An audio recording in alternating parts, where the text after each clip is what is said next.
Hello mga kabayan, mga kababayan ko nasa Pilipinas at dito sa Europe. Hello. Tayo ay magkukwentuhan ngayon kung ano-ano ang mga buhay-buhay ng mga Pilipino dito sa Europa. Ano ang kwento nila?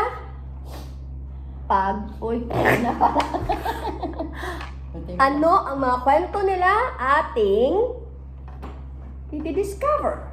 Okay, magsimula ako kay Edith, isa sa mga ka-close ko na kaibigan dito since 15 years ago, nagsimula kami dito sa Europe.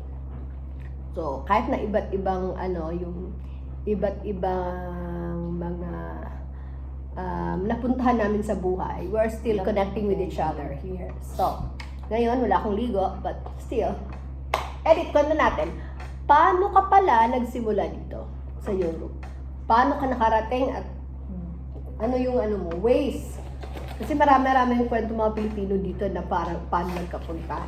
So ngayon, ikwento mo sa amin, ano ang first steps? Naging tourist First step kami. mo, sorry.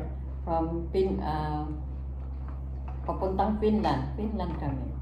Galing ka ng Finland. Oo. After, Bakit ka nagpunta doon? Ba't sa after- Finland? Dahil nandun nga yung kapatid ko, ate ko.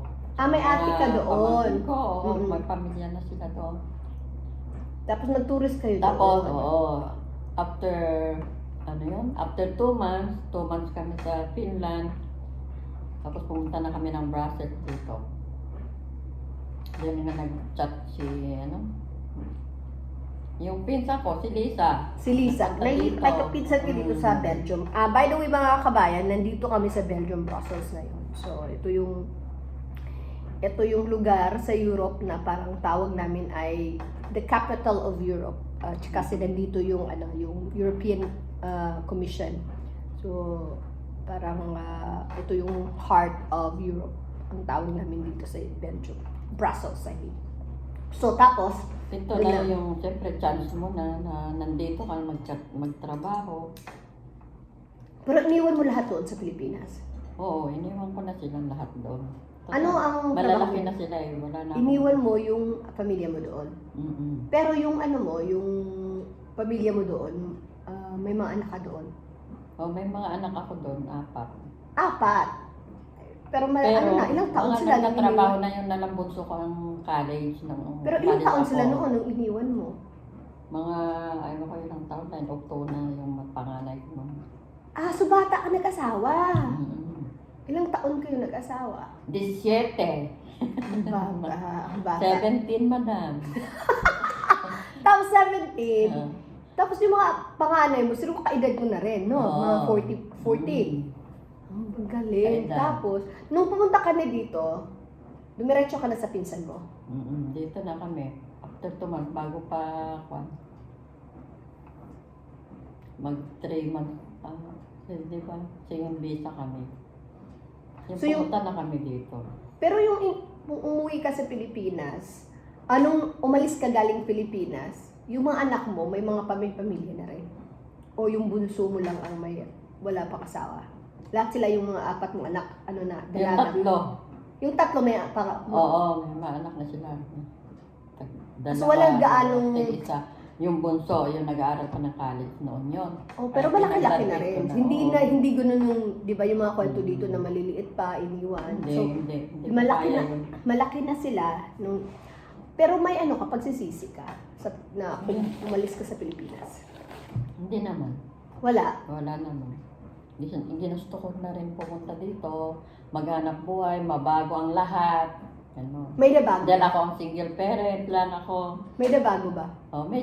Medyo, meron. Ano? At least na bibigay ko na yung gusto nila, nabibili ko, ganoon.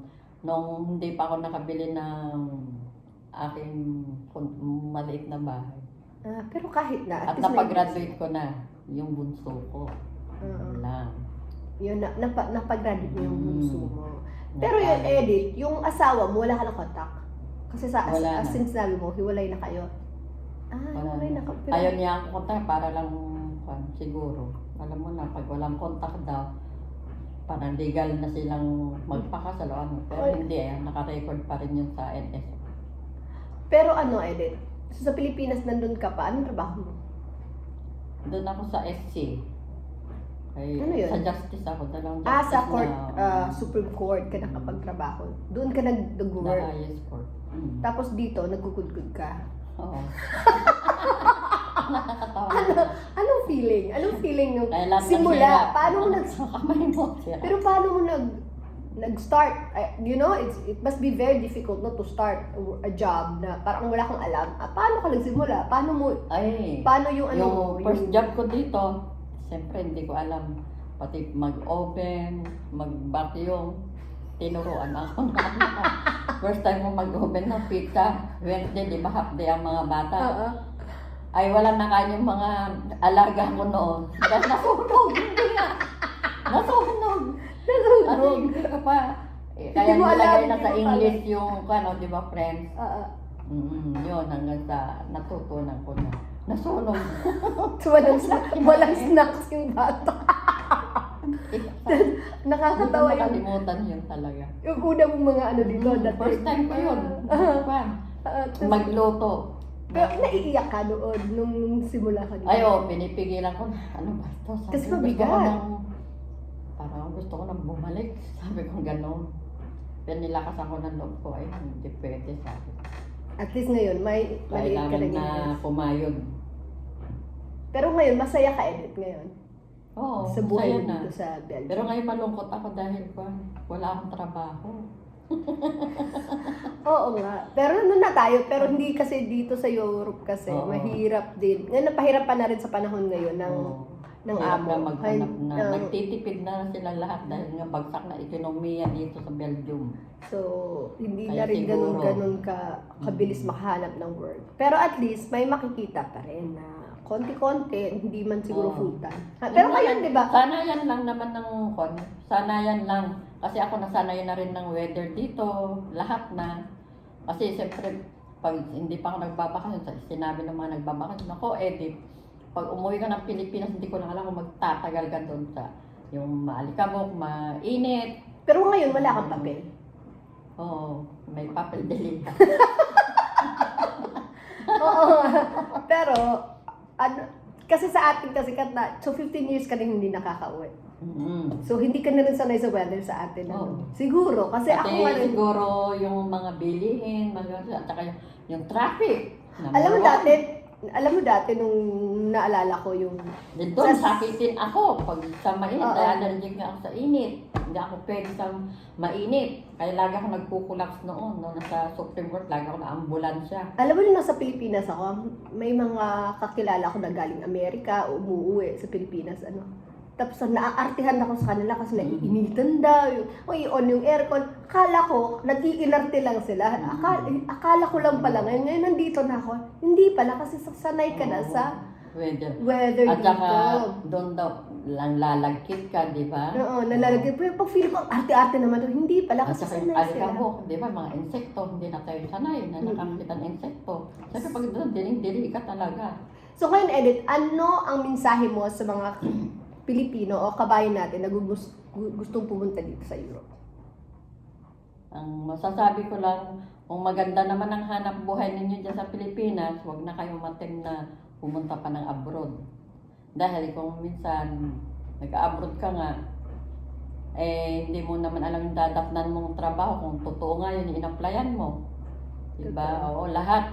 Babayaran mo, apartment mo, mga tax, ganyan, lahat babayaran mo dito. Papadala mo, dadala sa kamay mo yung sahod mo. Ang ibig mong sabihin, kailangan mo din, kung pumunta ka dito, kailangan ka rin mag-ipon. Mag-ipon. Tsaka Pero ang isipin mo hirap yung pa mag-ipon. Kung lalo na kung may gagastusan ka sa Pilipinas. Oo. Sa totoo lang, ako nga wala akong ipon.